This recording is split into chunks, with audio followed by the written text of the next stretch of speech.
Hello, hello, everybody. Welcome to Headmaster's Homeroom. I am Lady Hamilton, and it is Friday night, which means it's art night. I'm so excited to have everybody joining me on this wonderful Friday evening. I promise you guys are in for an amazing treat tonight. So let's start by saying hello to all of our wonderful viewers out there, starting with our Rumble viewers. It's so great to see you guys. Nice to see you guys loading up in there. Everybody's dancing, excited for this night. That's right. That's right. Welcome, everybody. Hello to all of our ex-viewers out there. Hi, everybody. So glad you guys can join us. Oh, so nice. Hello to all of our Pill viewers. We got the memes going. That is so exciting, everyone. Thank you so much. And hello to all of our YouTube viewers. We got Full House streaming on all channels tonight. So everybody, thank you so much for joining me tonight. Don't forget to do your homework. Hit those buttons, everybody. Hit those likes and follows, and please share. I know you guys do a great job at doing that, because don't we want to have everybody see my amazing guests? And you guys are the best at doing that. So thank you so much.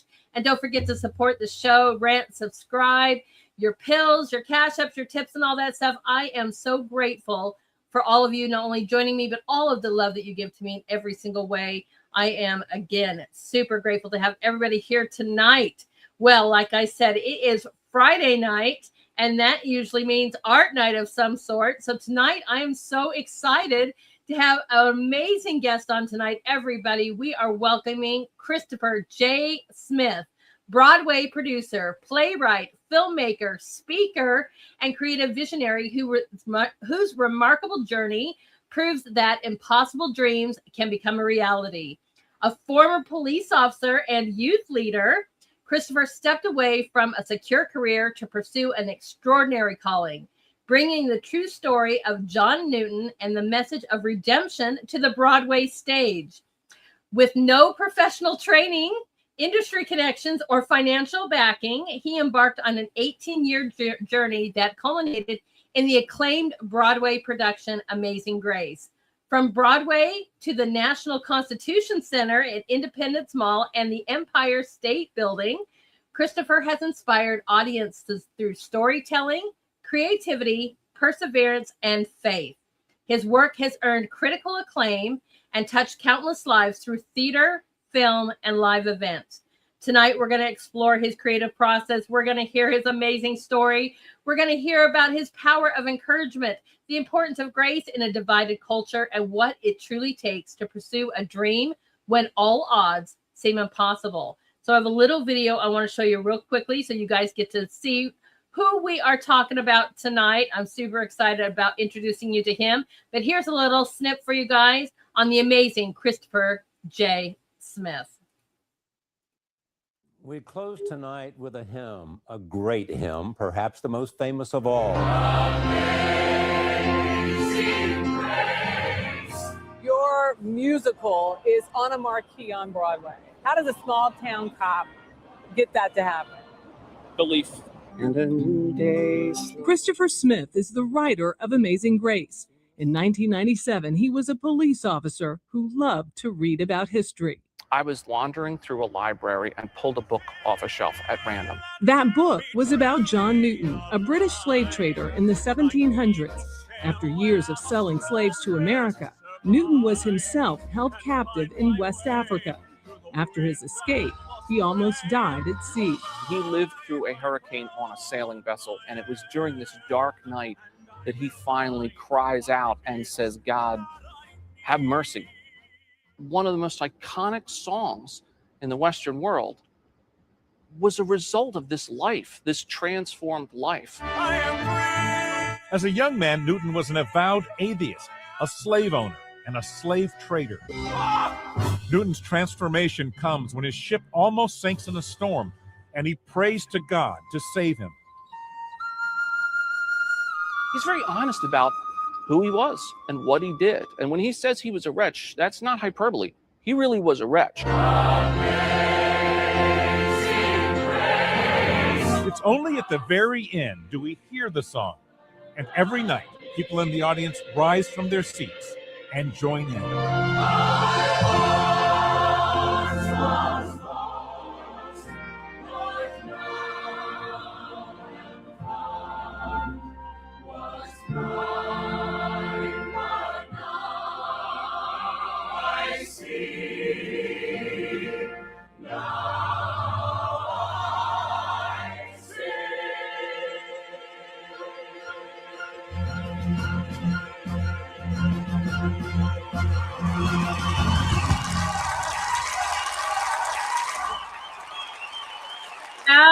absolutely phenomenal. Everybody, please welcome to our show, Christopher G. Smith. Hello, my friend. Nice to see you, everyone. I'm so excited that you are on this show and everyone is already saying hello. Thank you so much, viewers, for saying hello to our welcome guest tonight. You are absolutely, highly recommended from a great friend of mine. So welcome to our show. And I have got so many questions for you. First of all, I am a huge Broadway lover. And I have an amazing story. I mean, I adopted some children and my son loves Broadway, got him through a really tough time, so much so that he really is trying to go into that direction.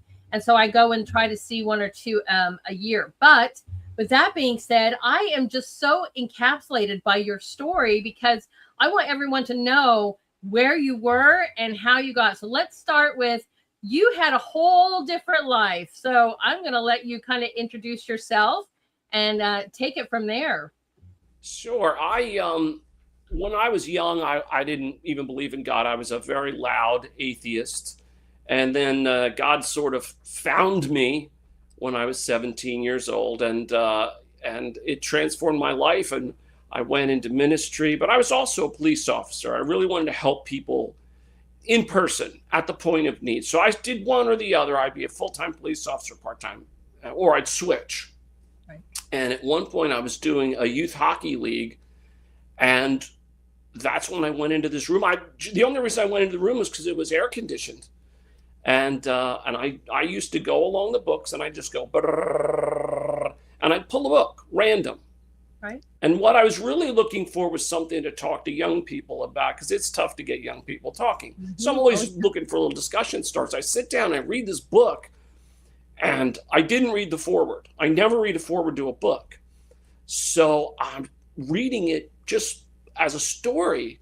And this guy, I mean, his mom, read the Bible to him as a young kid, but then she died. He becomes bitter. Dad and he have this horrible relationship. He gets sent off to boarding school, and he gets impressed into the English Navy. And while he was off the coast of Africa, he was imprisoned himself by a slave trader, and lived there for years, got scurvy, nearly starved. But only when he did get out did he encounter this ferocious Atlantic storm, and he was sure he was going to die. Right. And he did, in fact, tie himself to the mast so that he would not be blown overboard. And during that time, this hardened atheist, this person with a heart of stone, just finally said, "God, if you're real, have mercy." And he survived. And that one prayer that he prayed changed our world, because John Newton came back, and he was possibly one of the world's first whistleblowers, because he became a pastor. He wrote a book. He stood up and he said, "This is what the slave trade really is. I was a part of it, and here's why it's got to end." And that inspired so many of the early abolitionists. William Wilberforce, who gets credit for a lot of the political side of ending slavery, was his student. He was actually a member of his church. And I'm reading this and I'm like, you got to be kidding. I've never even heard of this. I was a history major. Right. And then at the end, all the way at the end, because remember I said I didn't read the foreword, I get to the end and it's sort of like, oh, and by the way, he's the one that wrote Amazing Grace. And I'm like, what? Wow. I had never heard this story. And it just kind of went over me like a wave. I knew instantly. I was like, this is a Broadway musical. Mm-hmm. So after the game, I go home, I tell my wife, and I'm like saying why I think this could be a musical. And I'm standing up and I'm acting things out, which is normal at my house. And she says, okay, well, do it. And I'm like, honey, I've only ever written songs for my band and tell bedtime stories. This is a Broadway musical. This is the real thing. Right. And she said to me, as a good wife will, well, aren't you the one that always says that the young people shouldn't put God in a box, and that they can do far more than they ever asked or imagined. And I said, yeah, I do say that. And she said, so prove it. And those words changed our lives. It was an 18-year journey. I had to learn everything. And I knew that because of the nature of the subject, I really needed to do all three disciplines: music, the lyrics, and the libretto, which is the story, the written part. And I didn't realize, because I didn't know what I was doing, that you don't do that. You don't write all three on Broadway. They're very suspicious of that. They're just very suspicious that any person could do all three. And but I didn't know that, so I just did it. And I wrote for 10 years on my own, and then started to raise some money in my area. All of the money for Amazing Grace, 90% of it came from people that within a half hour of my house. Wow. And none of them had ever invested in theater. Most of them never invested in entertainment ever. But they did it for this because of the story. That is awesome. That is just really awesome. I mean, it's just, there's so many little great things that you talked about here too. I mean, even your journey. I mean, we can even start with that. I mean, because it's really funny, because God does find a place. You know, it's like, oh yeah, here I am. Oh, just like with John Newton. Okay, you may not believe, but I'm going to show you that I do. You know, and he'll stand front and center if you let him. And it's just amazing that you were able to have that experience. And I also want to write down the name of your book, because I am a huge avid. I'm an educator. I love to read. And I'm a historian as well, too. You know, that also inspires, like, even my artwork. You know, I'll read something or I'll investigate something, and next you know, a story about it comes through that. And that is, you know, speaking about art, what a great way to take history, knowledge, amazing stories, and turn it into some form of art. And I think that's awesome. And I had another question. So after reading that book, did you talk to the youth about that book? What was their reaction? I did. I wrote the first song for the musical within about a week. Really? And I performed it at the church, and I told them what the idea was. And I maybe they thought I was crazy. Maybe that was just normal for me, you know, coming up with wacky things. But one time, I mean, we did a living nativity at our church that I invented and ran. It was 400 people, 7 stations, and it was a drive-through. It was the biggest one in Pennsylvania at the time. So the kids were kind of used to me being a little over the top. But they came to the show in 2015. All those years later, I saw my youth group kids, and they came and we hugged, and it was just an amazing look at the journey. This is just so fascinating. And so you said it was an 18-year journey. Is that because you're still I'm assuming you still have to work. You're the police officer still, or did you leave that go and just to completely? Eventually, I had to. Right. I did some video work there. I produced some documentaries and awareness films, and then I would work as a police officer. I was a police officer for 10 years, right here, very close to my town. And eventually we raised $500,000. We started raising money in September. By December, we had raised $500,000. Wow. And that's one of the reasons they took us seriously on Broadway. They were like, okay, somebody believes in this. It was much different than just showing up with an idea. And, you know, once that started to happen, the investors said, Chris, we can't have you out there getting clipped by a cab directing traffic.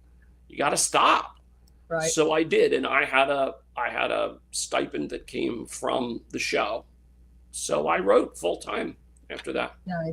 Nice. And I know about that, being an artist, and you know, as you're trying to, you know, get something started, and this is what you do. And I know, isn't this just amazing? I mean, it's just, I thank you guys so much for your wonderful compliments, by the way, on the chats. I'm just raveled by this kind of situation, because this has got to be hard. This is not something, and it's amazing, you know, when I think you're inspired to do this, and you're talking about your very first song, how fast that came to you. I mean, because it's just really, when God wants you to do something, it's just really amazing how fast some things come. And the fact that your whole community supported you. I mean, you got to be a fundraising king. I'm like, no, I've never invested anything. My fundraising experience was car washes. That's what I'd raise money with, car washes. But yeah, no, it, I really had to, and I hate asking for money. I just hate it. Oh my gosh, I do too. And I was diagnosed with chronic anxiety at the age of 7. So I've had to do all of this with this incredible sort of, feeling that things are going to go wrong any second. And part of the 18 years was learning to overcome that. I don't want to say like I'm cured, No, it's not like that. It's that I can get through it. And, I also had to learn what it was to be a professional artist. Here I am doing music, I'm doing lyrics, and I'm writing the libretto at the same time. And, ever since I was young, I had a very vivid internal dialogue. And I talked to myself a lot. In fact, I would do it like I rehearse scenes and stuff like that. The best thing that ever happened to me was Bluetooth. Because before Bluetooth, if I was walking down the street and you saw me, I looked homeless because I'm talking to myself. But now all I have to do is put my finger to my ear and they're like, oh, okay, forget it. But that's what it is. I have this part of me, I call him inner Chris. There's outer Chris, which is the one you're talking to. And then there's inner Chris. And inner Chris is the creative one. So if you hear a song or see a scene that's sort of like, it's good, that's me. All the good stuff is him.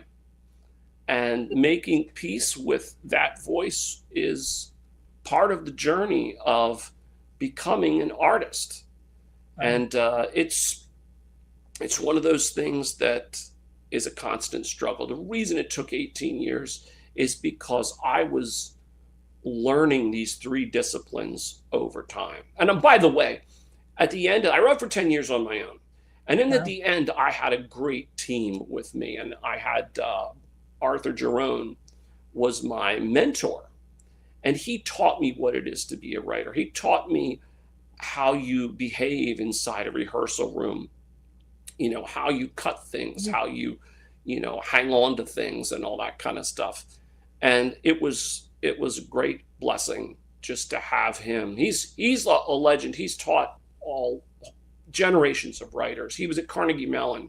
He was the head of graduate dramatic writing. Nice. And I caught him afterward, and I had 4 years with him to do this, and I made him my co-author. Even though he didn't really write the material, but his story input was so dramatic, he had to be a Broadway writer, because he wasn't one till then. He'd done everything else, but he hadn't done Broadway. So, he helped me, and I saw that he got his Broadway credit. Right. And you got to have a little bit, you might be a little bit of fear on the outside or inside maybe, but to be able to even approach these kind of people and sell them your dream and say, hey, look, this is what I'm doing. I need your assistance. Would you be interested in, giving me advice or helping me, whatever? Next thing you know, you have a writing partner who's really, invested in this. They did. Yeah, that's what it was. Yeah. Part of it was just because they wanted to know there was adult supervision in the room. I was in my 40s, but I was a novice. And when you're a novice, it's harder to stand up for yourself.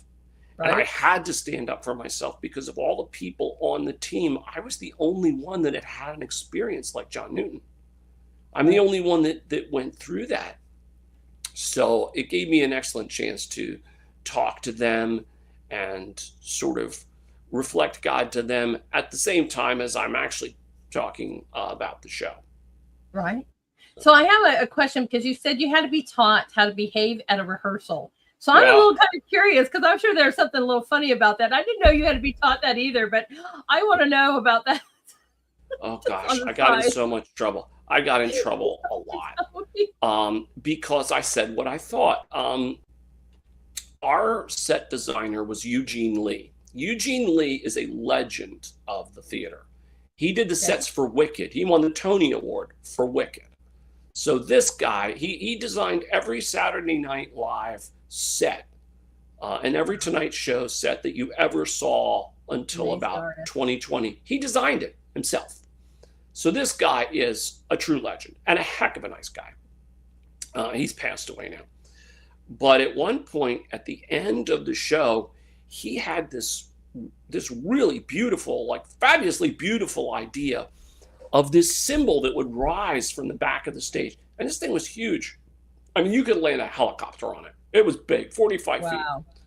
And it rose up, and everybody in the room, the rehearsal room or, our discussion room was like, wow, that's just going to be jaw-dropping. And my heart just sank because I knew we couldn't do it because it wasn't part of the story. And I could just tell. It was from a different time. It wasn't from Newton's time. It was from later. And so here I am. Everybody agrees with this legend of the theater. And I had to say, Eugene, this is fantastic. And I really appreciate it, but we're going to go in a different direction. And everybody just gasped. They cornered me in the hall later because they just couldn't believe that anyone would, it's not that I stood up to Eugene. Eugene was great. Eugene was like, okay. And and he went on to create the most iconic scene in the show is the drowning scene at the end of Act 1 because John Newton's ship sinks and he's on it and he falls into the water. And so we're kind of going through this. And I said to Eugene and our director, Gabriel Barry, I said, drown me. I want to be in it. And so Eugene came up with this very simple idea of what's called Foley, which is putting people on wires. And not to give away the magic, but what he did was he lowered John Newton from the top on a wire. It looked like water, and it had a sound effect like water. And then everything else was slowly moving up the background. So he looked like he was sinking faster than he really was. And I won't ruin it and say how, but he survived. Someone came to him. Someone gave him mercy in that situation. And some of this we just had to figure out on our own. So a lot of this is fictional. That little book that I had was John Newton's. It was a paraphrase of John Newton's autobiography. But there were so many holes and so many things, and I had to put characters together that were conglomerations of different people. We had to jump time. We were on 2 continents, 3 continents actually, and an ocean, and years of time. So you couldn't show it all. And in order to do that, I had to create characters, some of which were the most loved in the show. So I'm kind of laughing about this because my son is an avid reader. And he knows books really well. And we just wants to see a play. And he was like, do you know how much they cut? And why did they do this? And they added this. And I'm like, just be quiet and enjoy the show, honey. Because I'm like, they can't do a 5-hour production or a 10-hour production and include everything in here. But he's sitting there just going, they totally cut out this whole entire thing and they added a character, and I'm laughing just as you're saying. And it's always the character you loved, It's always the one that you wanted to, And you know what the person in the theater, saying that doesn't realize is that the writer, it was like plucking your eye out. It's just terrible. They call it sacrificing your children when you have to do that. And that's what it feels like. And some of the greatest songs, the songs that I love the most, that have the most passion, were not on Broadway. Really? I'm putting them together now. What we're going to do is we're going to create an audio version of the entire show. We're going to do an immersive audio. And we're going to put the whole show as it was on Broadway. And then I'm going to put all that stuff back in. Nice, because I looked it up on YouTube, and there is we're going to play one of course, Amazing Grace at the end of the thing, but there is literally every single song from the show too. And I was listening to that before, and I'm like, and I don't know what's missing as you're saying. It's going to be really wonderful. People will be surprised. You'll be surprised when you actually hear the audio drama. I can't even believe I even missed this show. Obviously it's not running anymore. How long did the show? No. Well, you got to remember, COVID wiped out the entire industry. Exactly. Yeah. It did. And we're trying to bring it back. We were going to try and do it in Florida in September. We were actually going to try and do it at the Kennedy Center. I was in conversations with the Kennedy Center, and then they're closing that down for 2 years. Yeah, which is renovations.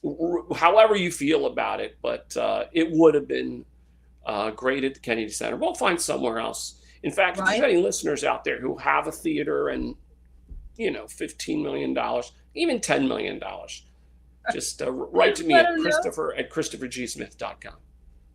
Oh, there you go. My door is always open. The thing about the audio program is that's much less. Mm-hmm. So we're probably going to do a crowdfunding for that, and I'll let you know when that happens. Okay. I will share that out. I mean, I totally understand that, because we went and just saw a local play, Wizard of Oz, and it was phenomenal. Oh my gosh. And these kids were just unbelievable. But they were like, it cost us at least $100,000. This is my little tiny local community theater, but just with all the special effects and everything. And when you were talking about water, they did the tornado. I swear I had to close my eyes. I was like, I really feel like I'm in a tornado. I mean, but that's what a lot of it goes to. Plus your actors, and you're paying, what for it. But it's a lot of money. I was so surprised that they pulled it off for that amount. Because I felt that I went and saw a real live Broadway show with the way that they put this off. But again, it's just a little, young kids event, a youth theater that did this, and it was phenomenal. But it's an expensive art form. But what I tell people now, because investors sort of say, "Oh, that's really, expensive for what it is." But here's the thing: there is one thing. This is in my opinion. This is the editorial section. There is one thing that AI will never be able to do, and that is build a genuine human relationship. It can't do it. So when people finally get sick of, because we're going to start getting bombarded with every stupid AI thing. We're already getting it. I know, already, everywhere. Mm-hmm. And then, but if you want to see actual human beings doing something extraordinary, telling a story, you're going to have to go see it on stage. Yep. And I believe that theater will actually rise in prominence in America. And I'm hoping that it will be shows that reflect the values of middle America. And that's what Amazing Grace was in part designed to be about, what people care about, and actually represent. And people wept. I mean, you saw that at the end of the video there, they were crying, singing. Yeah, they were crying. But here's an interesting thing that people didn't get to see. After almost every show, there would be one or two gentlemen sitting in the seat, and they're kind of hunched over like this. And their poor girlfriend or wife was standing there just kind of patting them on the back. I go to the house manager. I said, "What is this?" He goes, "Chris, this happens like every other night." And we're thinking about this. And then we realized he can't get up and leave because he's crying. And he lives in a culture that says men don't cry. Right. But, when you've lived a difficult life, when you've gone through a lot and you've made mistakes and you've seen the fallout from that, when you hear a story of a person who came back from that, and people say, well, what is the central idea of Amazing Grace? Why does it exist? And I believe that the reason Amazing Grace got the response on Broadway is because everyone in their heart wants to be loved in spite of their faults.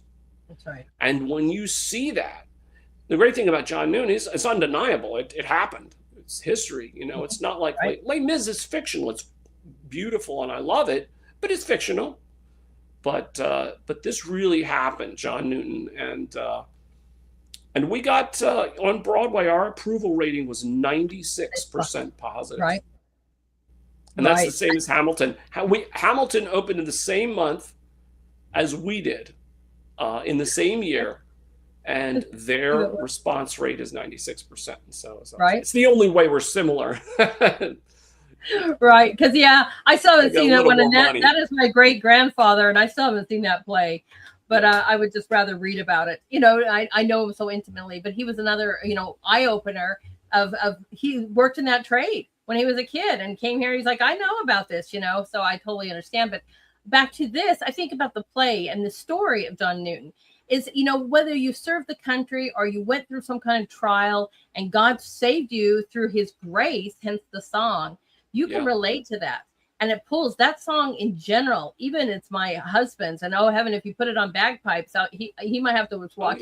He won't show you that he's crying. Yeah, it's just it tugs at you because there is no denying that there many people have gone through whatever they've gone through and been redeemed or saved or found that moment where, like I said, God shows up front and center and provides amazing grace.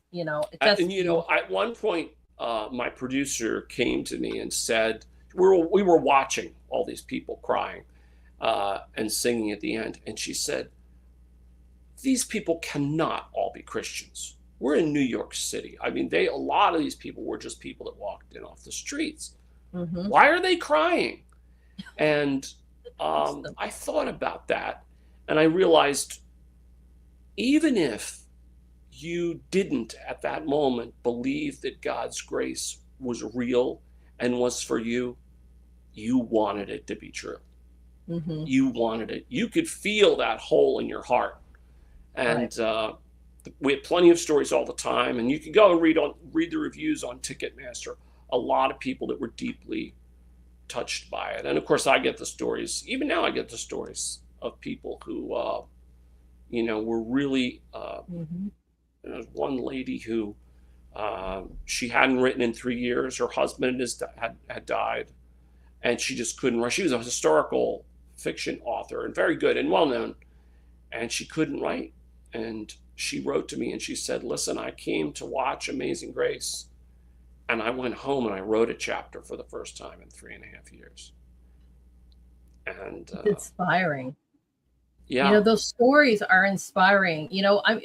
I'm hoping that, it's an opportunity, to have that introduction. And like you said, they may not believe it, but they're hoping. My husband, he says, because he works in the hospital, he helps run the hospital. And he's like, I can't tell you how many people come to Jesus moments, if you want to say, because they're dying and they may not believe, but at that moment they're dying. They're hoping and they're praying that there is, there's a God.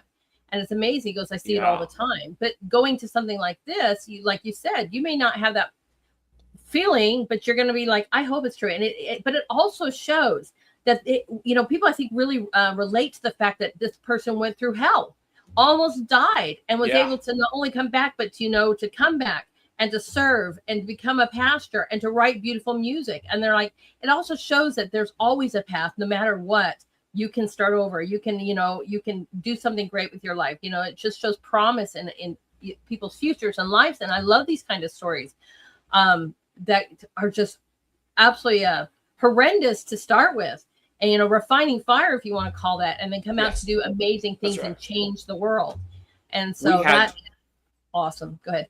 We had it was one of our, I'll tell you a couple stories, but a gentleman who always wanted to talk to his brother-in-law.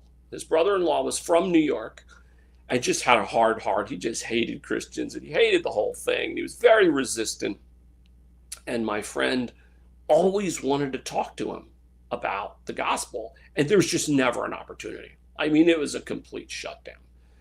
But the brother-in-law had to come to the show because, this is my friend's first Broadway show. He's one of our investors.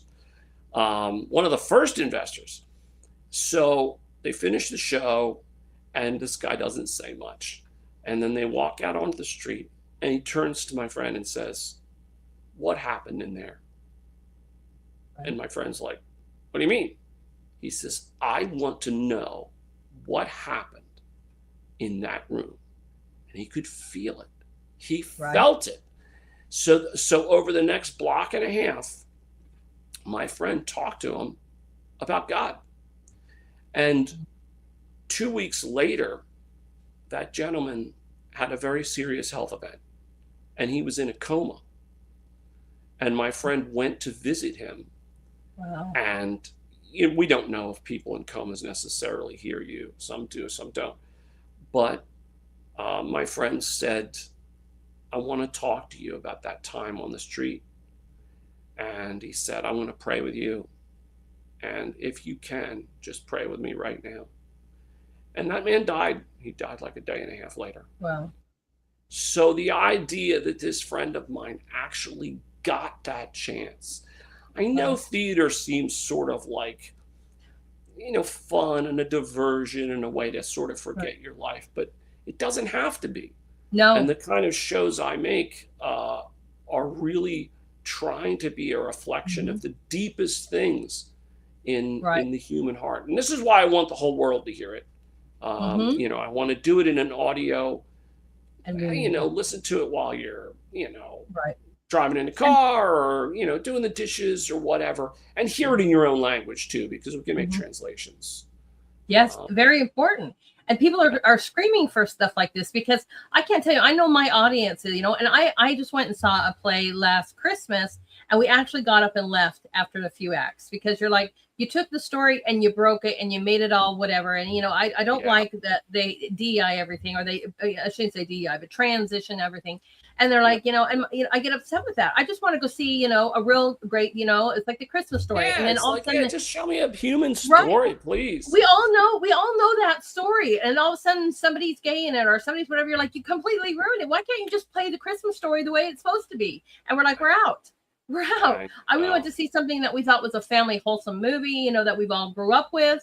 And, but that's kind of what's out there. I lived in New York and I saw a lot of great ones, man, Aladdin just blew my mind. Again, love, there's stuff like that. But then we want to go see something that resembles, a story we read or a movie that we've seen or an experience. But when you a feeling, so much, you want a feeling. That's at least I do.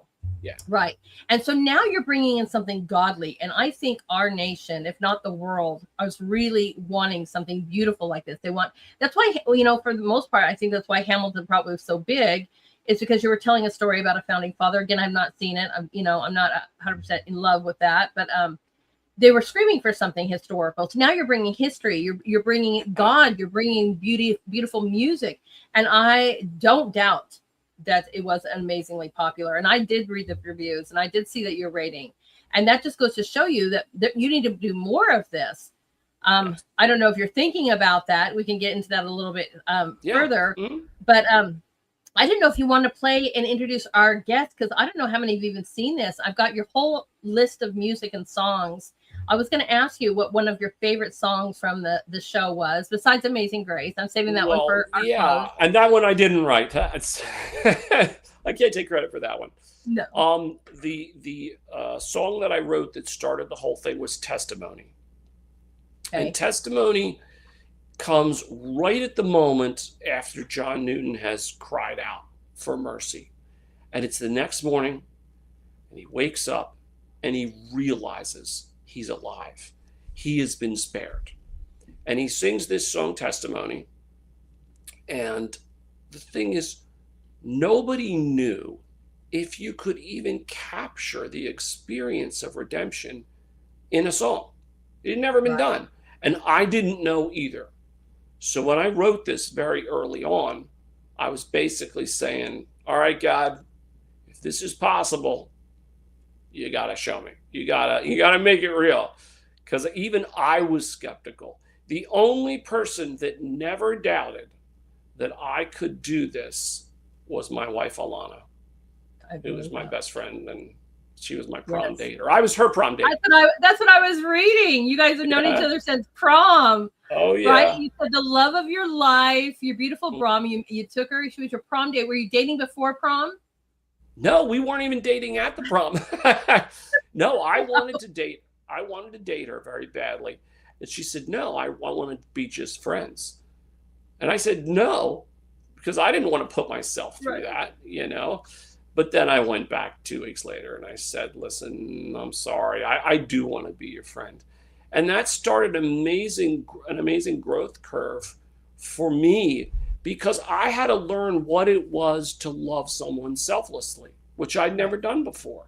And my needs weren't going to get met.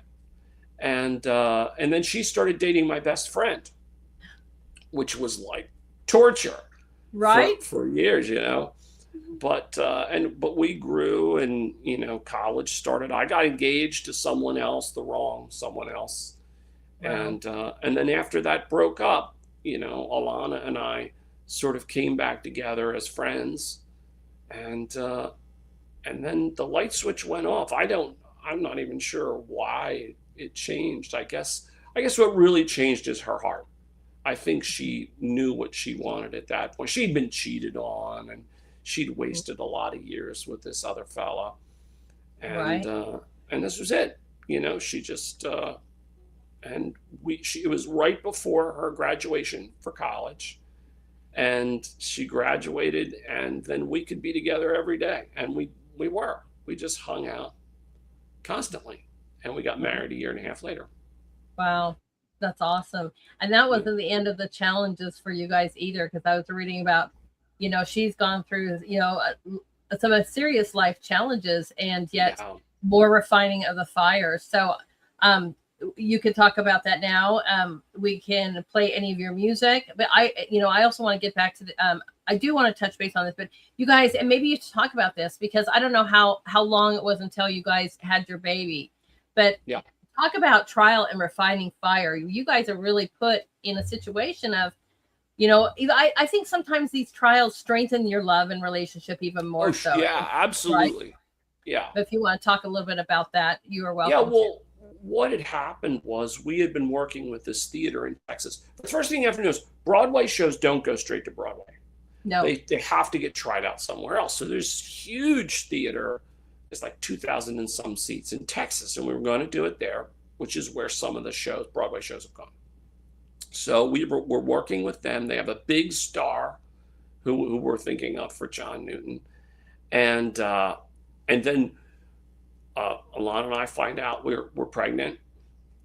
She did most of the pregnancy, and I just sort of cheered her on. But anyway, then about 6 months into that, she felt a lump, and she went to the doctor, and I totally thought it was a blocked milk duct or something. I really didn't worry about it much, which is something for me because I'm a worrier, you know. I remember the very square foot that I was standing on when she came to me, and she had tears in her eyes, and she said, "It's cancer." And it started this journey. The baby had to come out early, surgery, chemo. It was amazingly tough on Alana. And then on New Year's Day, we get word that the Texas theater has dropped out. Wow. Gone. More than a year of work. That's it. So we are, you know, we have no idea what we're going to do.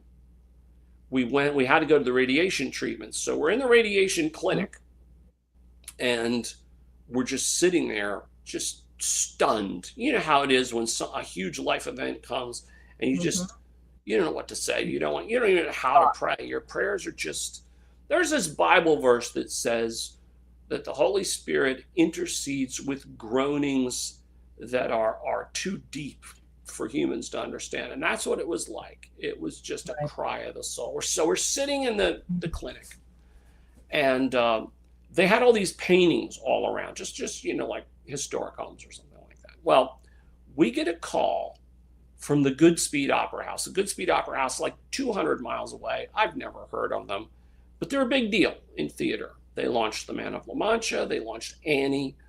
And they say, "Look, we just had a cancellation. Can you be here in 3 months?" Yes. So now we're getting ready. We're going, you know, I'm trying to put this all together because it was a different size theater. Right. And then it's time for radiation to end. So Alana says, "Look, when we go in, they're going to have me ring a bell at the end. And I want the baby with me, and I want us to ring the bell together, and you're going to film it." So, of course, I'm there. I have a screeching migraine headache. And she goes in for a treatment. But before she does, she said, "Hey, would you film this lobby?" And I'm like, what? I mean, Alana's not sentimental about places. So I said, sure, no problem. So I've got the camera in one hand, I've got the baby in the other hand, and we're filming the walls. And then I stop, and then the camera shuts off. And I walked over to this one painting, and I'm looking at it, and I'm counting the windows, and I'm counting the gables, and yeah, there's a river in front of it, and then there's a dock. And I went on my laptop and looked it up. It was the Goodspeed Opera House. Wow. We were, during that darkest time of our life, we were literally sitting under the answer to our prayer. Right? Never knew Unbelievable. it. Never knew it. And the people that run the clinic were like, why do you have the Goodspeed Opera House on your wall? And they were like, the what? They were like, we bought those as a collection. We were just decorating. They had no idea what it was. Wow. But God did. Yes. So it really helped us to remember that God sees the beginning from the end and the end from the beginning. Right. And that kind of stuff happened to us a lot with this show. It's that deterrent. Passion of the Christ had a very similar thing where some very strange stuff happened. Right. People getting electrocuted and all kinds of, but Yeah. it's kind of that deterrent. Are you going to give up? Are you going to give up? I'm not saying, the demons weren't necessarily after you, but they're not literally cheering for you either. You know what I mean? But you get these trials and you're like, okay, you're going to keep fighting for it because this is the path, and the path is never easy, worth it. But it seems like it's never really easy. And I was going to ask, how did your wife go through the radiation? And you're telling me that, the baby had to be born early. By the way, you guys, his baby girl's name is Alexandra Hope. I love it. Alexandra Hope. I know, that is so beautiful. But, it just goes, and it makes the reward so much more, like you said, just like a light beaming through you when you finally see that God's going to make it happen. Yeah. The answer's literally sitting right behind me, an artwork, right? Yeah. I'm like, it's just unbelievable. Yeah. I am so thrilled. And then, so now, are you even from Texas? So, because no. So you have to go all the way from Pennsylvania. Oh, yeah, you go anywhere. Right. Oh, and then you would go to Timbuktu. If they said go to Timbuktu, you would go. In fact, there's a great video on my LinkedIn of when Amazing Grace premiered in Kenya. The first high school that ever did it was in Kenya. And they shot a film of these young people. And it really showed that this show could really cross cultures. Didn't matter. It was the whole school was all black. Didn't matter at all. The show still worked. You didn't have to have a white and a black. You didn't have to have that because what the students said. What's that? It's called acting. Yeah, it is, exactly. Let's pretend, But what they said was, and the students were very eloquent, and they said, this is a story about a human being, not about white or black or race or any of that. Right. So it's really eloquent. So Christopher G. Smith, I'm on LinkedIn. So Yep. You guys, all of his stuff you can find in the permanent comments, you guys. So you find his website. I will be flashing that as well for us. Just so awesome. You can find about everything that he's doing and giving him a follow. I don't know if you're on any other social medias besides LinkedIn. No, I do LinkedIn. I have a Facebook, but it's just a personal one. Yeah. But we got to get over on X. I should be. I'm like irresponsible because I should be doing that. But it's just kind of onerous to me, and it's just the regularity. I'm an artist. I don't have discipline. If I had discipline, I'd be running something else. So I'm pretty disciplined. I'm an artist. I run a big, huge art group, I'm between the two sites. We got 750 and growing, and I shout out an artist every single day. I love the arts, whether it's musicians or painters or drama majors or poets, because that's what's going to make our world beautiful. And I want to share the beauty of this world. The same reason why you want to produce stuff that's bringing beauty to the people. So I think that's awesome. I do want to play your song Testimony. And then when we come back from that, I want you to talk to everybody about your grace mindset, if you don't mind. Sure. Okay. All right, everyone, I'm going to load this up and let you guys all enjoy testimony here. And we'll be right back after this to talk about more with our amazing guest, Christopher. Here we go, everyone.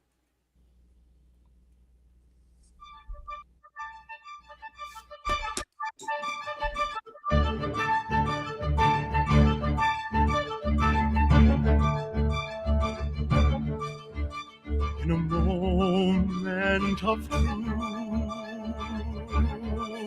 I can see what I am. Like a mist on the bay that is here and is gone, or a dream that awakes with the coming of dawn. So am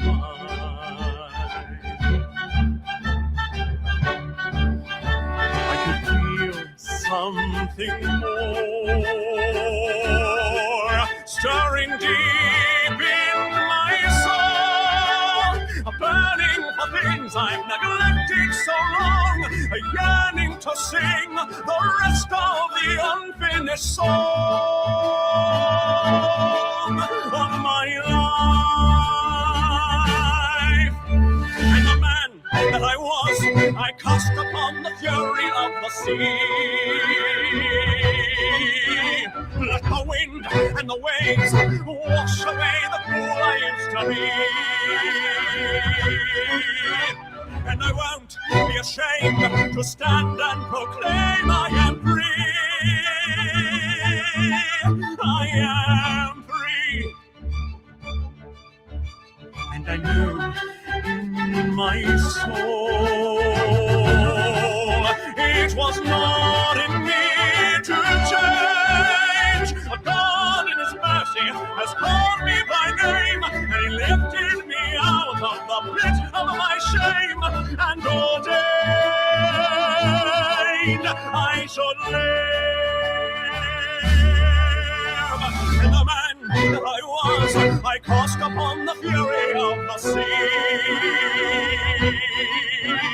Let the wind and the waves wash away the fool I used to be. And I won't be ashamed to stand and proclaim I am free. I am free, and I never can repay what the Lord forgave this day.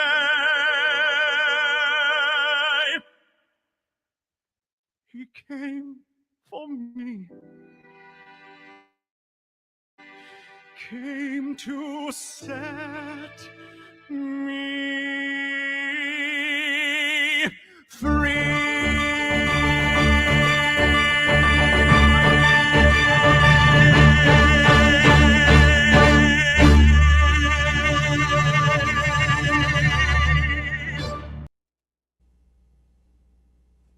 Whoops, there we go. Wow. Oh my gosh. Wow. Like, oh, there we go. Oh, wow. That is so awesome. I'm in the chat going, oh my gosh, I love this. I'm like, oh, I can't wait for this to get back. I will be one. I will travel. I want to go see this. I'll probably email you. How can I help? Because I just love it.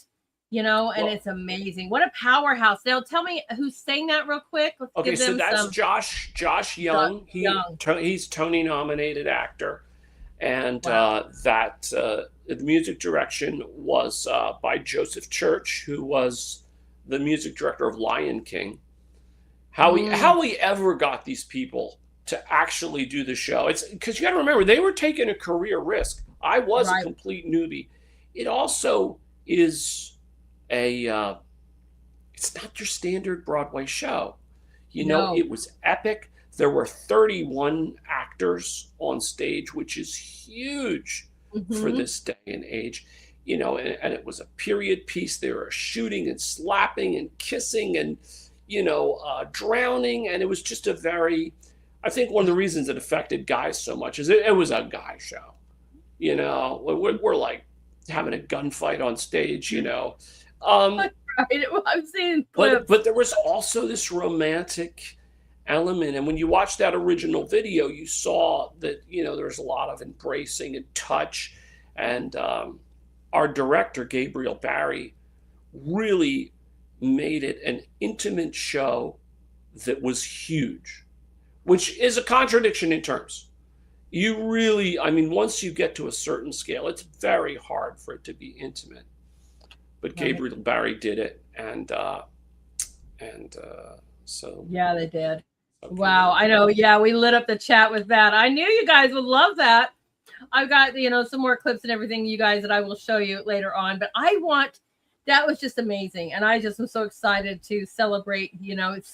But as I was reading about you, I was like, he's got this system, everyone. It's GRACE, GRACE system. Mindset stands for gratitude, reconciliation, accountability, compassion, and encouragement. How did this come about? Well, I just got sick of the culture being so down and so, so dark. And you just woke up and it was like, it just came over you like a fog, and you couldn't watch TV, you couldn't watch YouTube, and you certainly couldn't listen to the news. A lot of music is down and depressing. And I thought to myself, well, what would it be like if we didn't see it that way? When I was a police officer, we lived next to, the police station was right next to the firehouse, which was great, except at 4 a.m. when the fire siren went off and you're wearing your coffee, But I go over there all the time because they're a bunch of tech guys, and they got an infrared camera. It's called a FLIR camera. This is one of those cameras that sees in heat. It doesn't see the world the way we do. It sees it in heat. And you turn this thing on, and everything's like orange and yellow. And you could see stuff that it was there the whole time. You couldn't see it before. Like a fingerprint. You could zoom in on a fingerprint. It's right there. And I thought to myself, what if we had a camera or a lens for our brain that allowed us to see God's grace working? Like, what if you saw that world, this unseen world, instead of what's being thrown at you and bombarding you? And I thought, well, what would that be? What kind of lenses would actually help you to see what God's doing right now? And not just the God humanity, but we express grace toward each other. And in the end, one of the most important graces is the grace you extend to yourself, which is something I learned a lot about during this whole process, because I was not good to myself as an artist. I treated myself like I was a slave, like I was a servant. And I used to get upset with myself. And I'm like, oh, goodness, why is it doing that? So we were driving somewhere and I got frustrated. And Alana said to me, Chris, I've known you for 30 years. You would never talk to any other person in the world the way you talk to yourself. Right. And Amen I thought, to that. that's really true. So I changed the way I adapted the way I looked at the world. The first thing is I started talking to myself differently. I decided, inner Chris, this unconscious, is a big oversimplification, of course. I need to stop looking at him like he's there to serve me. And I've got to start looking at him like we're partners. We got to talk like partners. And I got to control the way I speak to myself. And when I did, it transformed my art. Absolutely transformed it. It also helped transform my relationship with Alana, which was great to begin with. But so I said, okay, I got to make this easy. I got to find a system so that if things get bad, because systems are made for when things get bad. You don't need a system for when things are going great. You need one that's like, that's why all those, like military things are just so simple. And a plane, you're running out of fuel and it goes, bingo, fuel, bingo, fuel. So it's very, very nice, very happy. It's got to be. You got to be able to hear those messages through the amazing stress and clutter of your life falling apart. So here's what I did. I said, all right, I'm going to separate it into 5 things that I know I can remember. And these lenses, what you basically put over your mind, a grace mindset, come down to these 5. G, gratitude. R, reconciliation. A, accountability. C, compassion. And E, encouragement. If all you did today was look at the world through those lenses, it transforms your day. Because once you start seeing the good that's out there, even little bits, you start seeing it everywhere. And the thing is, when we see the grace, we could be the grace. Yeah. It liberates you to actually take part in it. And you start seeing that there are little things all around you that you missed when you start looking at gratitude.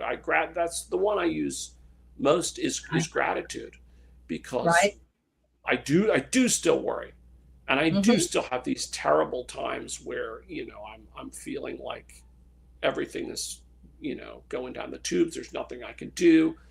And if I can force myself to express gratitude, to look for something little. If these don't have to be big things. No. Not at all. It doesn't. The other day I thought, what was it? There was something, it was really, really small. It's like, I'm thankful that the dishwasher works. Right. Because sometimes the dishwasher doesn't work. And I said, I'm thankful that the dishwasher works. And my mind started to go, do you know how many people in the world don't have dishwashers? Right. Thought, exactly. That's true. It is true.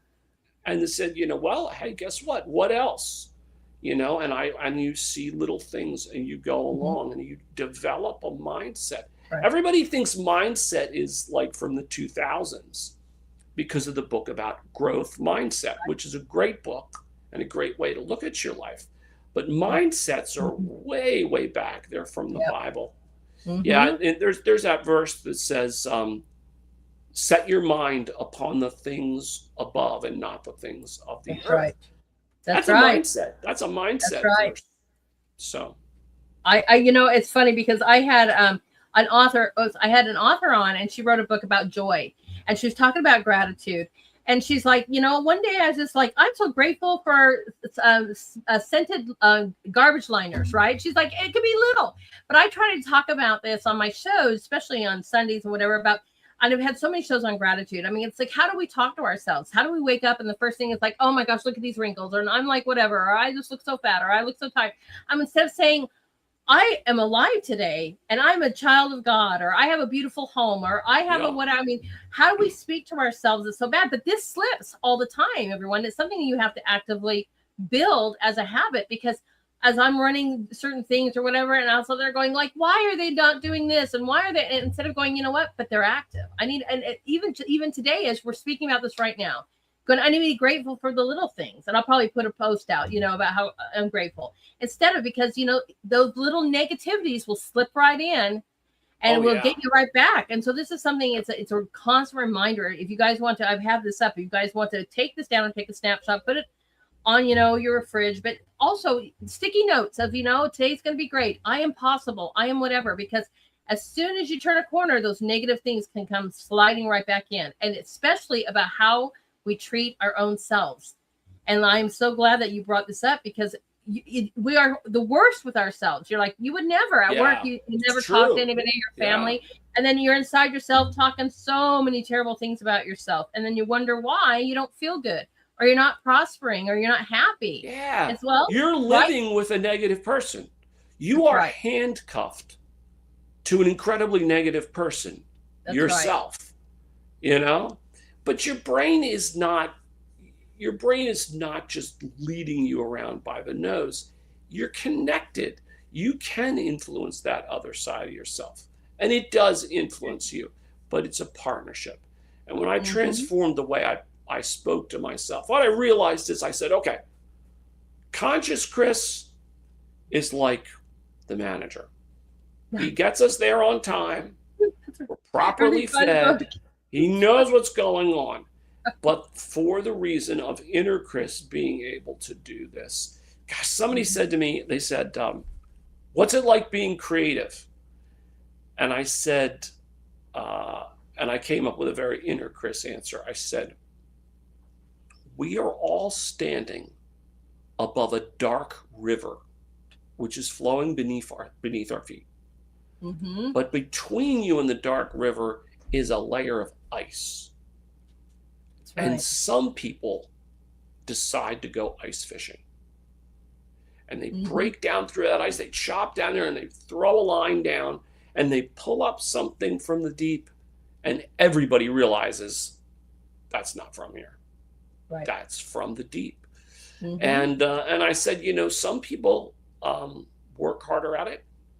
Some people just live on thin ice. And some people fall in. And I really believe that's my analogy for mental illness among artists. Why is it so prevalent? I think they're falling in. I think they're falling into the deep place that yields these things. Yes. And that's why I tell young artists, look, you have to anchor yourself to something solid. You will fall in. And if you don't got a rope that you can pull and know which way is up and know which way is out.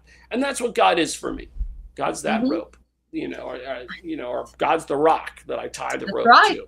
God's a hand, God's a carry, everything. I absolutely, we're talking about this on Sunday, but I'm so glad you talked about it because we've talked about this too. I like on my Sunday, I try to really bring that, but what's around us? What are the negative things that we're allowing into our lives that are going to continue to be that thin ice that you're talking about, continue to feed us with that kind of situation when you're like, you need to be around great people. You need to be around positive, happy, God-loving people, whatever. You need to continue to, this is what I'm saying. I say every single morning on social media, be the light. I'm not even kidding about that. And join me, people, be the light, or these are already up here, attitude of gratitude. I mean, that's how often I talk about it. But it's also to remind me, you guys, even though I might be saying that, but like you're saying, because these little negative things will slip in so easily. And I'll sit there and be like, but I'm doing so much and I do it instead of going, hey, look, I've done this, this, and this, and I have this, this, and this. And I need to be grateful. I need to be thankful. And then having this, I always say we need to have a grateful jar or a grateful journal that we just start going, hey, this is what we have. Starting with ourselves. I'm grateful that I have this. And pick out something about, I'm grateful I have this color eyes. I'm grateful I have a good smile. I'm grateful, whatever, instead of, because the first thing we do when we wake up, it starts, guys, right from the word go. And I love this so much. And that you've got a rope. Me, the thing I always tell people is, as you develop a grace mindset, it doesn't help you from being in dark moods or dark times. When COVID hit, one of the nerves in my leg died. And I went to the doctor and he said, yeah, Chris, I'm sorry. Sometimes nerves just die. And I said, Doc, it was the week I had COVID. He said, it's unrelated. Okay, fine. It took me 2 years, but something about COVID really affected you can hear it affects my voice. I can't sing the way I used to. But it also affected my mind. And I had deep depression and just really darkness that I had never experienced. And at one point during all of this, I got a call. There was an older gentleman who used to stand out in front of the theater all the time. He would stand out there. And he was like, greeting people and, hey, where are you from? And he would talk to them about the show. And they came out. He would talk to them about John Newton. He talked to them about grace. And everybody thinks this guy is like the greeter at the Walmart. Right. He put millions of dollars into Amazing Grace. And nobody ever knew who he was. Right. He came in on a bus. This is a guy who owns like 25 cars and 3 planes. And he came into New York City, into the Port Authority building on a bus. Right. And he would stand out and he would meet these people. So his daughter calls me. And she says, Chris, I need your help. You know, Dad has Alzheimer's. And I said, oh, yeah, I know. I'm really sorry to hear that. She said, well, look, he doesn't remember much from his life, but he remembers Amazing Grace. And he wears his Amazing Grace team jacket everywhere. I mean, he just wears it all day. I said, wow, that's great. And she said, yeah, it's great, except it got ripped and it's unusable. And she said, I need to buy another one. And I said, I'm really sorry. Those were custom team jackets. You know, we can't get another one of those.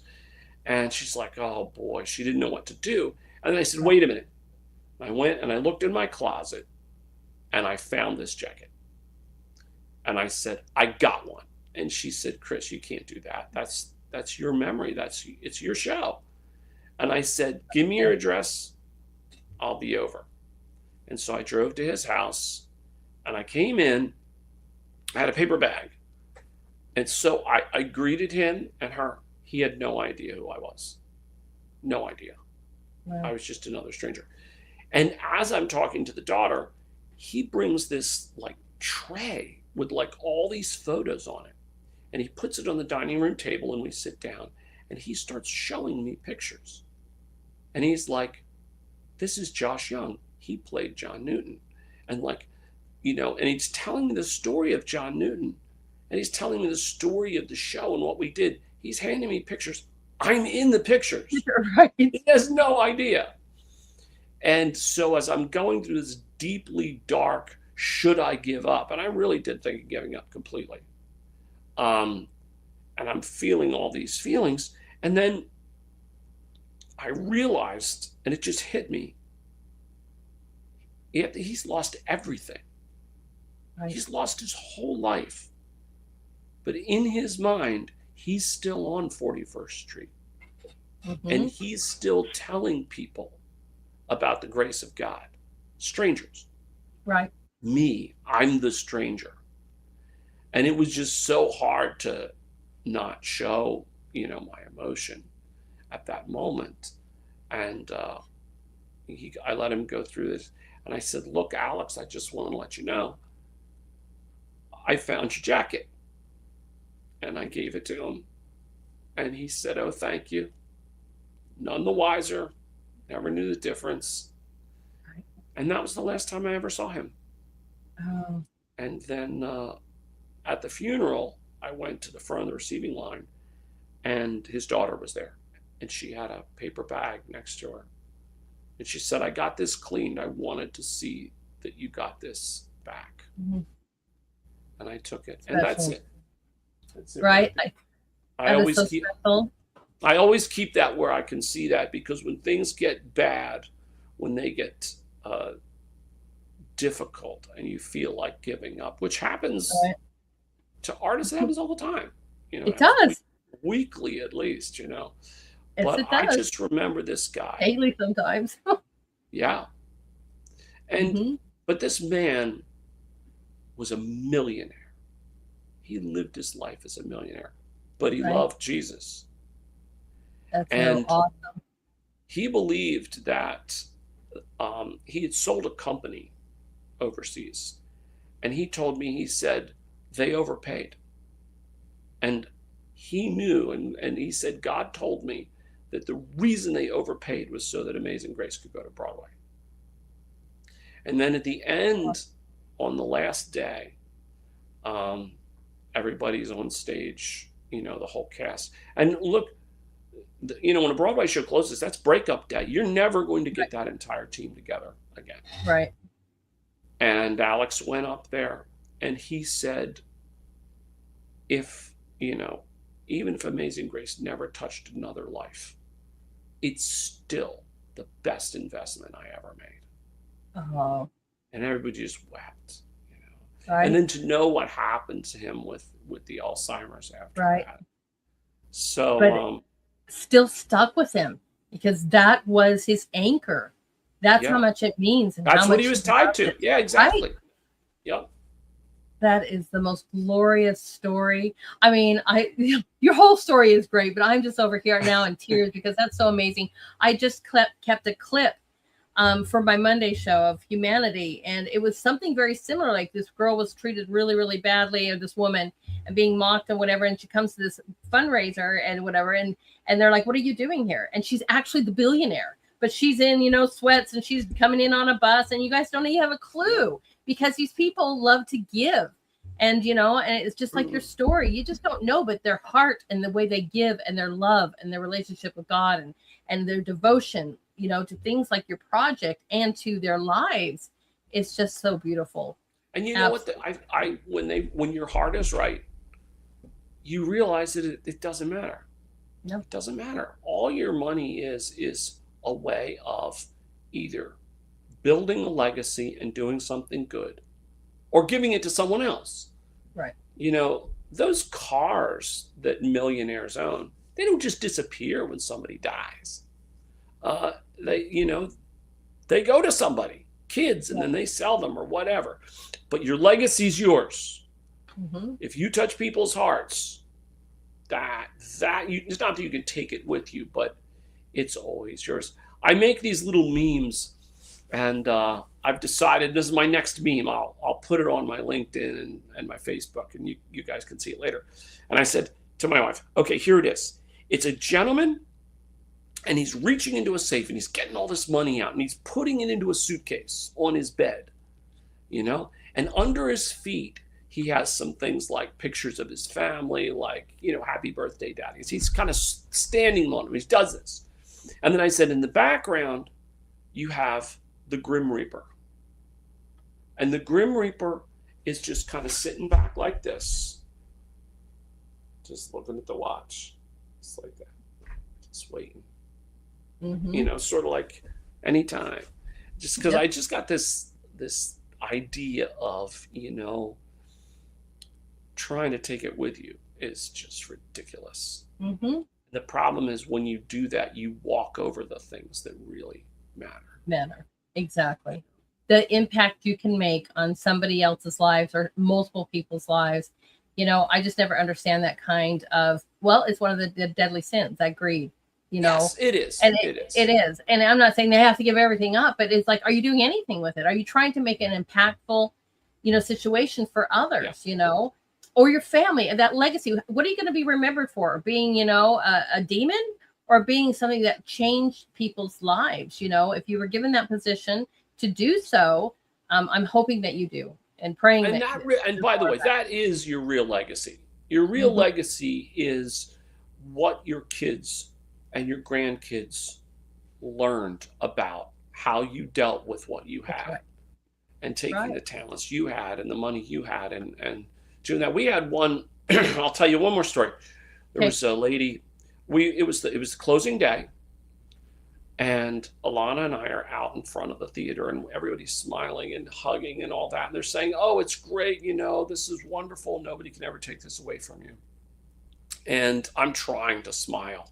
I mean, my heart is breaking, but I've got to put a good face on it. So at the end, everybody goes into the theater to watch the final performance. This is Broadway's final performance of Amazing Grace that we know of. Right. I mean, we could go back in the future. So, and Alana and I are standing out there, and I looked at her and I just said, well, I guess that's it. And this woman walked up to us, and she had a shawl on her head. She had no eyebrows. She had no hair at all. And she walked up to us, and she said, "Are you Chris and Alana?" A lot of people didn't know Alana. Alana's not a public figure, but they must have read an article when I talked about the fact that she was, battling breast cancer. And we said, yeah, that's us. And she said, "I just want to tell you something. I'm going through chemo right now, and I feel so weak that I can't even leave the house more than a day or two per week. But when I do, I come here, and this show gives me the strength to get to the next week." And she said, "And I've been here 9 times." It was just like, and we all hugged, people must have thought we knew each other from the old days or something. We hugged her, and then she turned and she went into the theater, and that's it. Wow. I'll never see her again till heaven, Right. But I felt like that was God's way of saying, it's not just a show. No, this is not just a show. this is something that touches people at the deepest, darkest times of their life. And I hope it touched people at times of their victory. I hope newlyweds saw it. I hope it was everything. But that song, Amazing Grace, there's something different about Amazing Grace. Yes, it and is. it belongs to everyone. It's like sunshine, you know, nobody owns it. And everyone benefits from it. Blesses the world. That's it. That's right. Absolutely. You need it to thrive and survive. You can take that from medical advice too. My wonderful husband talks about the importance of the sun that just gives us joy. It heals our body. It's just like our power source, right? And so, you know, exactly. That song is universal too. It's global. It is. Yeah, they sing it everywhere. Mm-hmm. Yeah. In the most beautiful renditions. And yes, it impacted, like you said, that one moment where this person goes through an unbelievable story, almost dies, drowns, tied to a mast. You know, he's literally like, God, if this is it, and then I'm going to go dedicate. And he did. He dedicated his life. He became like a pastor and everything afterwards, right? He came back and he was preaching and found his change. God completely redeemed him, and then wrote a song that changed the world. You know, I mean, I really want to read that book. You'll have to email me the name of that book. I mean, it's by a guy named Dick Bonhoeffer. It's a kid's book. Is it really? Paraphrase. Yeah, it's well, it was a children's library. So, right. But yeah, I think it's by Dick Bonhoeffer. It's called John Newton, a Slave Trader Saved by God's Grace. I didn't base the book on that. I didn't base the musical. You did your research, I know, but I love to read, and I love to read biographies, you know. Yeah. And it's just exactly it might, you know, you never know. It might. I don't even know if it's out of print. I don't know either. I have no idea why it was there. I went back and it is there. It's still in a library. Well, the library's gotten cleaned out now. Before the library got cleaned out, I bought it. Right. So, or they gave it to me. I tried to pay for it, but I love it. So now I have it, you know, to remember that it's amazing. Really absolutely amazing. I am so grateful that you spent so much time with us. I am so excited about your pathway. Thank you that you started with serving your people, right? Protecting and serving your people, but then found a way to hear God's voice more, and you're changing people's lives intimately. I just, that alone, it just got to light you up when you have these, you know, encounters and you find out how much you're touching people's lives, how much you're changing people's lives. And I truly believe that we've got to get this back going, because how much more I could see this being something eventually, you know, after it goes through the whole circuits and stuff, maybe again is something that you turn into a movie or so forth, right? Where you can actually view it as well too, because you could be changing people around the world. Well, look, you know, you and all your viewers, be praying for us. Over the next couple months, you'll hear about the audio drama. And the thing we're doing different about the audio drama, one of the reasons I was so excited about it, is because at the end of Amazing Grace, all those people stood up and they sang together. Well, how are you going to do that in an audio drama? Right. Well, what we're going to do is we are going to have choirs, individuals, schools all over the country and all over the world. They're going to sing it into a recorder that they have. They'll record it themselves. Mm-hmm. And then they will send that to us. And we're going to use AI to put that all together. So when you hear the song Amazing Grace at the end of the audio version of the musical, it'll be you. It'll be me. It'll be everybody all together. And of course, you won't be able to hear. You won't be able to hear yourself individually, but you're there. We think we can win the Guinness record for that. I love that idea. You let me know. I will put out the call for that. You know, that's great. So, like, well, good. Right? I love it. I absolutely. You normally I always say, all right, give us before you leave, tell us something to inspire us. But you have given us so many great things. I think that we have to, everyone be thankful for our wonderful guests. I love it because you can't inspire anything more than what you just said with this beautiful analogy of grace, gratitude, reconciliation, accountability, compassion, and encouragement. And the way we treat our own selves and others is something that I cannot, I stress all the time. My viewers know I stress all the time. It's a beautiful mindset, something that we have to train ourselves every single day to do. But I will leave the last words for you, my friend, on what you want us, what to say. Well, I would say if you are going to make a difference today in any way, let it be encouragement. Encouragement is the lowest cost, highest yield investment in the history of the world.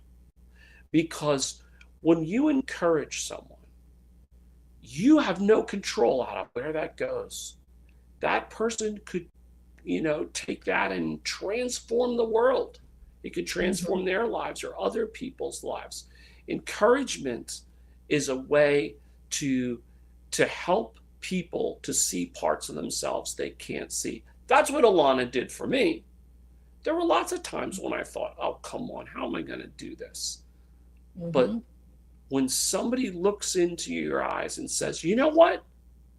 I see something. Or they look at a painting you've done, or a song you've written, or a business you've built, and they say, you know what? I see something there. That's right. You can actually transform that person's life. And some people find it difficult to encourage others. All I could say is, if you can't encourage, if you can't say something truly encouraging, just say you noticed. Your kid does something good. Just say, I saw that. That's right. I saw that. That's right. And that silent word of encouragement will go into their life and change their day, their month, maybe. Think if somebody hadn't encouraged Billy Graham, Yes. What if Winston Churchill hadn't encouraged the British people? Think how different the world would be. Right. So gratitude for yourself, encouragement for others. That's a good day. That's right. I love this here too. I mean, and whether you guys need this message or I personally needed to hear what you had to say, because I'll be real honest with a lot of people, like I said, sometimes it's a daily struggle, and I'll sit there and go, why? Instead of sitting there and flipping around and say, you know what? Why am I complaining when I should be grateful and giving more encouragement? And that might be just a message for me. Maybe it's a message for you. Maybe it's a message for all of us. But it just goes to show that we're human. And I love that. If do anything today, I would have to be grateful and flip around. And also that encouragement. It's something I'm going to take to heart, immediately today, because I was feeling something. And like I said, it literally can slide right in. And just knew that this was going to be an amazing conversation, my friend. I was so excited to have you on the air. And you end up changing something in me even today, going, you know what? I need to flip that. I let the negative in today, and I got to flip that. I've got to be the light. I've got to, be grateful, and I got to spread encouragement. Amazing. You can come back anytime. Thank you. Right? Let us know what's going on. I want to know when you've got the link and you're inviting people. Yeah, that would be great. Yeah, I would love to include all your people, have all your voices in the final recording. Would just be a beautiful. I'd be so stoked. I'm like, I'm going to do that. Yeah. I know I'm going to do that. So again, we are going to look forward to your journey. Everyone, please go and you can find his website here. Make sure you guys are all doing me a favor as well. And you're sharing this show. Let's brighten the whole world with this amazing interview today. And I appreciate your time. I'm so glad my friend introduced us to Bruce. Is awesome. And I just love it. And I'm so grateful that he sent you our way, because I needed you tonight. And I am so happy. Bruce is my PR guy. I know. I know. Hello, Bruce. Thank you for setting this up. He is just my great friend. He's been on the show, and he sends people that he just knows that I would gonna love. And he's like, you're a rock star, sweetheart, and I love you. So I am grateful for that friendship. And I get to meet amazing people like you to change my day and to change my path and just relish in your amazing story and journey. And I am so grateful. So thank you so much for joining me tonight, Christopher. I appreciate you. We're going to keep you in our prayers, and we look very much forward to seeing Amazing Grace hit the theaters again sometime soon. Well, thank you. God bless you. God bless everybody who's watching, and hope to see you again soon. Yes. Have a great night. Thank you. All right. Wasn't that awesome? That is awesome. I know that was just message received. See, Patrice Linus is talking about the same thing. I needed to hear that message. I was having issues today, and I totally needed to hear that message. So I'll tell you, I am so grateful because not only did I get to have this amazing guest here talking about his amazing journey from police officer to Broadway producer, right? But it is just so interesting. I'm just so, yeah, I'm not being distracted. Thank you. I'm so into this conversation tonight because I needed to hear that message. I'm not even kidding about that because I was like, sometimes I'm like, I don't get people. I don't understand why. I don't get whatever. And I'm like, and just hearing that encouragement, that change your mindset to gratitude. Oh, you know what? Instead of this, and this, look at all of this I have. Look at all the wonderfulness that surrounds me. Look at all the people I can continue to encourage. Look at how I can choose to, guess what, guys? Be the light. Don't just say it. Be the light and have a major attitude of gratitude. So I hope you guys all took that message, but we are not done. As I promised, I was going to share with you guys some amazing stuff about the show and more music. So let's take a music break, and then I have a little clip from the Broadway show, Amazing Grace. But I love this. This one's called Truly Alive, and that's exactly how I feel right now after listening to this amazing guest tonight. And the music from this show was so awesome. So this song is called Truly Alive. Everybody enjoy it.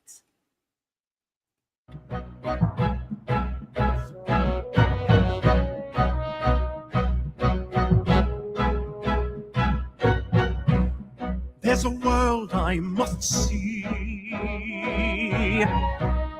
horizons I have not explored, where things are not all that they seem, and courage is its own reward, where a man can foresee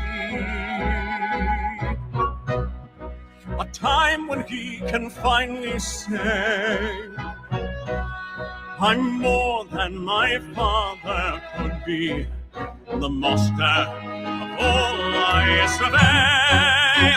Oh, to be truly alive, I need to sail where the strongest survive, and find my way through the wind and the spray to a life I've never known, a destiny that I can call my own. Master John! Thomas! You're here! Yes, and I'll be off again soon. Not soon enough. Your father knows you are back, and he is mad as a hornet. I don't give a damn what the old man thinks. I will not be forced into a life my father's mapped out for me. I don't need anyone to tell me what they think I should be. They will see that to be truly alive, I need to sail where the strongest survive, and find my way through the wind and the spray to a life I call my own, and I will find what it is that I need to be truly. Well, what brings the great adventurer back to lowly Chatham? I suppose it would have inconvenienced you to send word of your arrival. We barely communicated when I did live here. I figured, why break with tradition? Damn it, John, do you think I built all this just to see my son haul ropes for a living? I think you built it so you wouldn't have to see me at all. The foolish son believes. Here we go again. That he can find a better way. Always the same old That's story. only The young can pursue. When will you listen? That they must obey. You don't know what I need to be truly alive.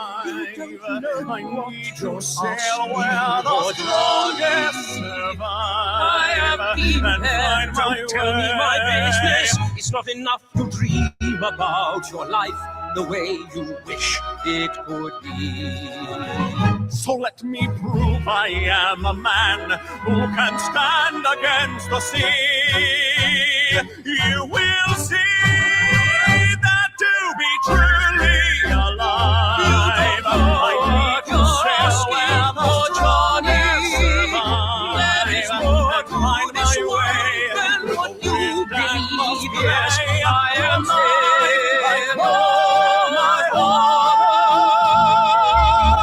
Why can't you see it's that I know what you need to be truly alive?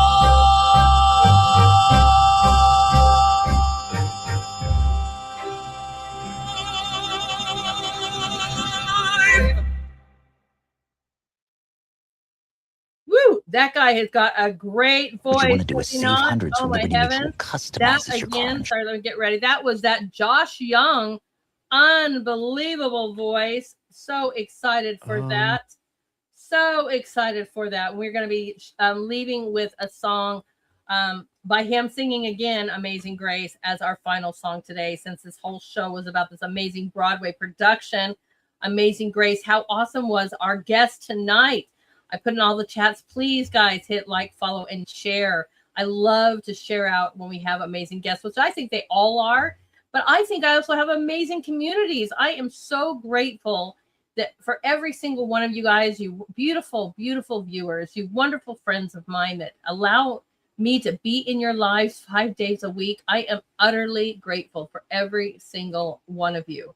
A huge attitude of gratitude, which I needed to really refocus on. And I'm so thankful today, you know, for that recap. I love that whole analogy. I'm going to start using that and shouting that out on social media for sure.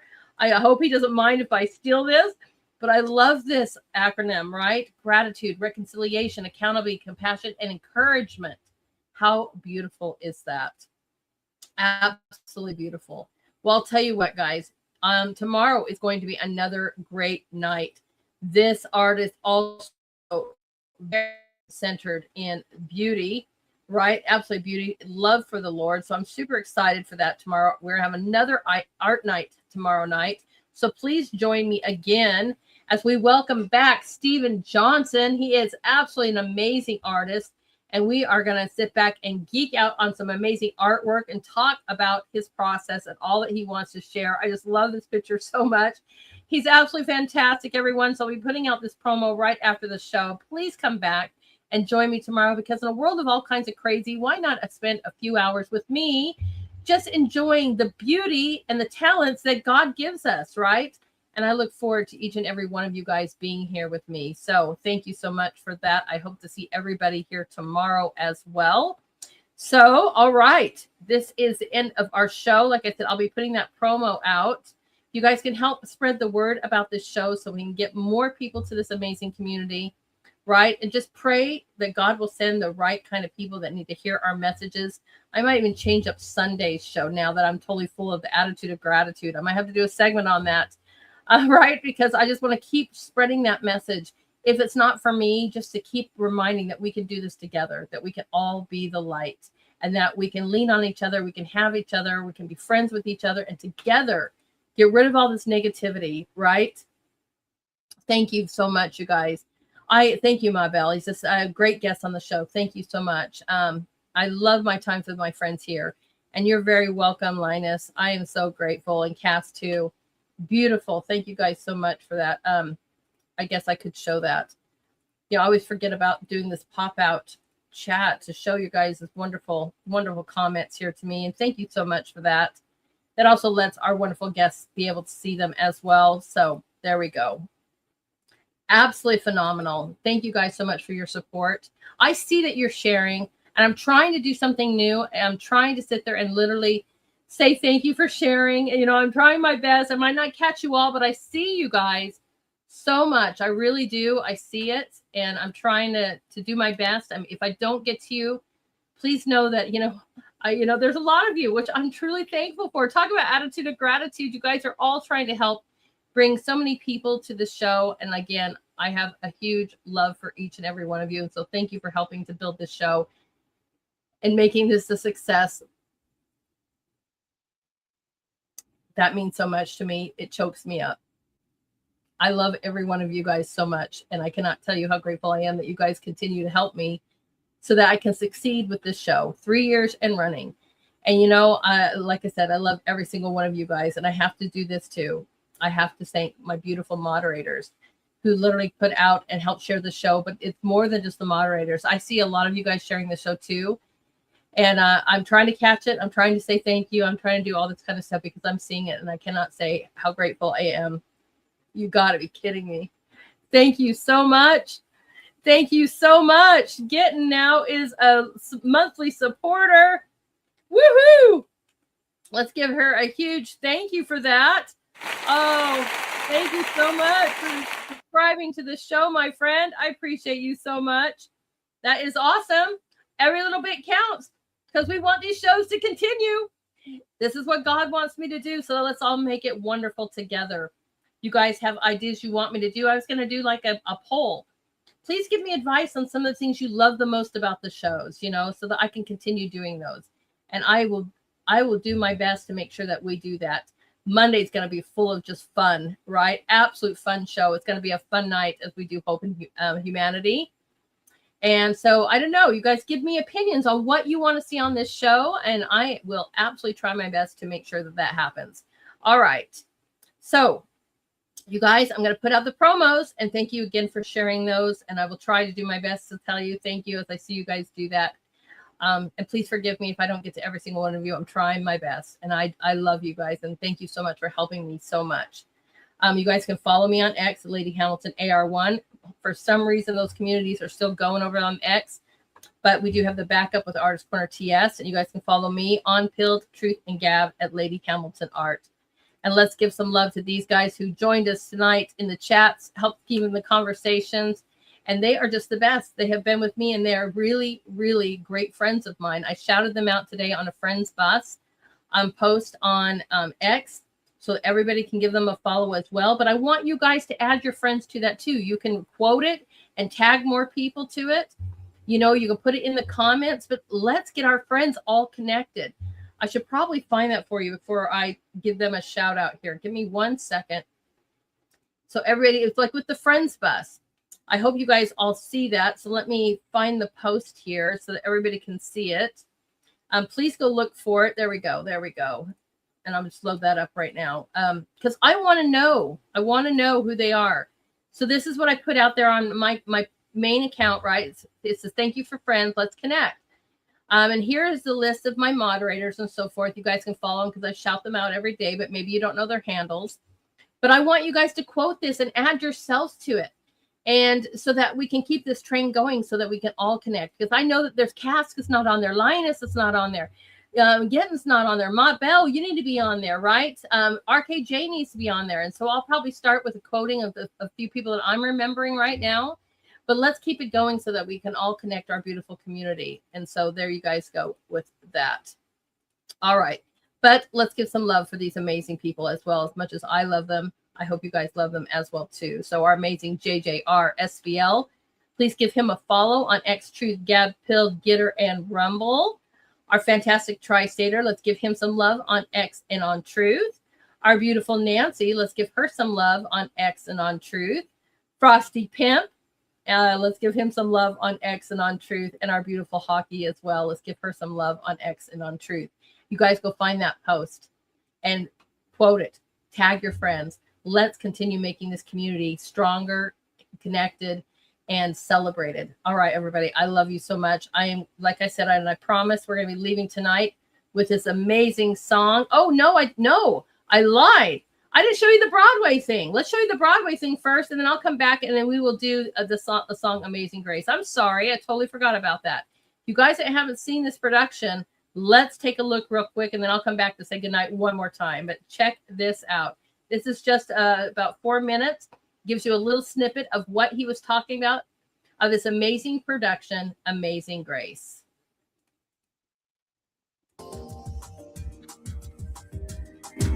Amazing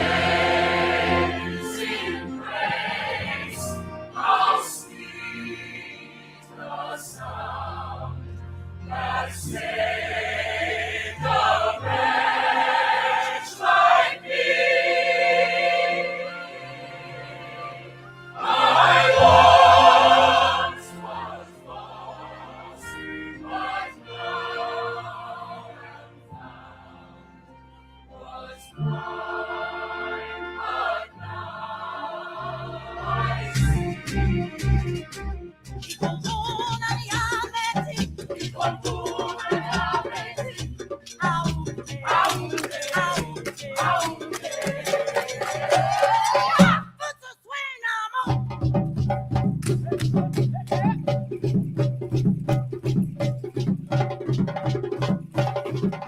And through the tears of laughter, you will long for more. Then you will see what joy can be. My oldest friend, you should know.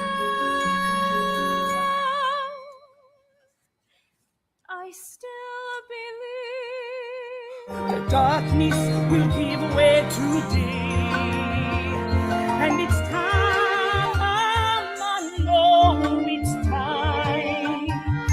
These fears that have shaken our faith fade away. Many a man has passed, but the world keeps on turning just the same. But you waste your life chasing after things that just won't last, and none of them will ever heal your shame. Would I be there in her arms tonight? And why must I face this sleepless night And another tearful dawn, and another tearful dawn.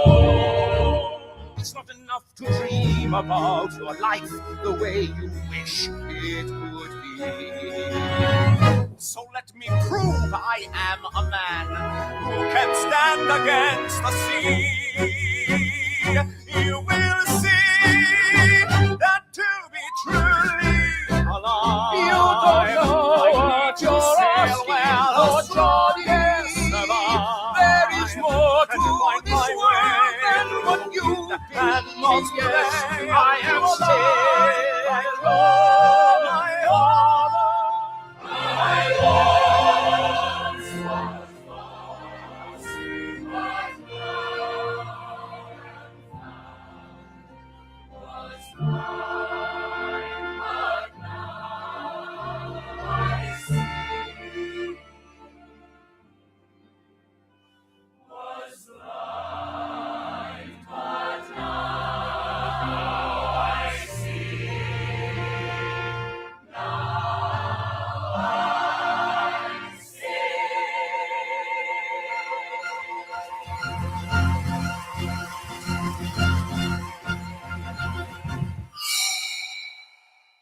Wasn't that awesome? Hello.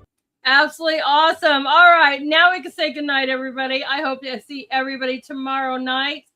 I love every single one of you guys. So let's leave this night with one of the best songs on earth, right?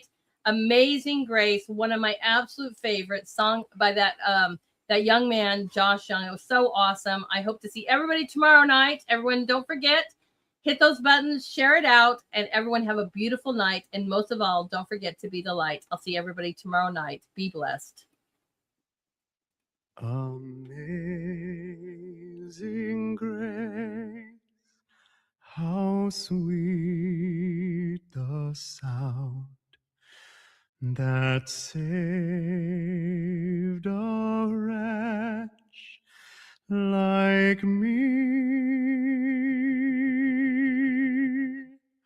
I once was lost, but now am found. Was blind, but now I see. 'Twas grace that taught my heart to fear, and grace my fears relieved. How precious did that grace appear the hour I first believed. Through many dangers, toils, and snares, I have already gone. 'Twas grace that brought me safe thus far, and grace will lead me home. The earth shall soon dissolve like snow. The sun forbear to shine. But God who called me here below will be forever mine. When we've been there 10,000 years, bright shining as the sun, we've no less days to sing God's praise than when we first begun.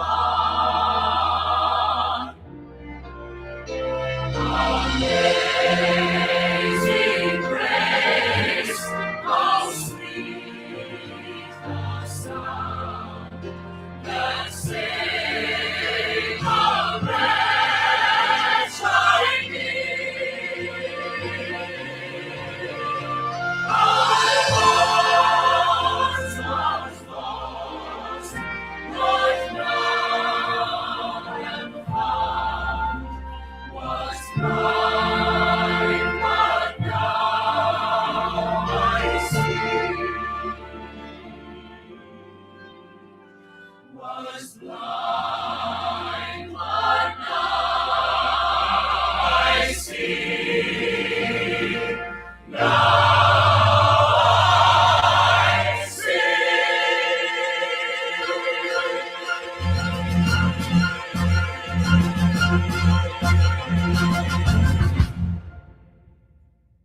Satellite coming down in 3,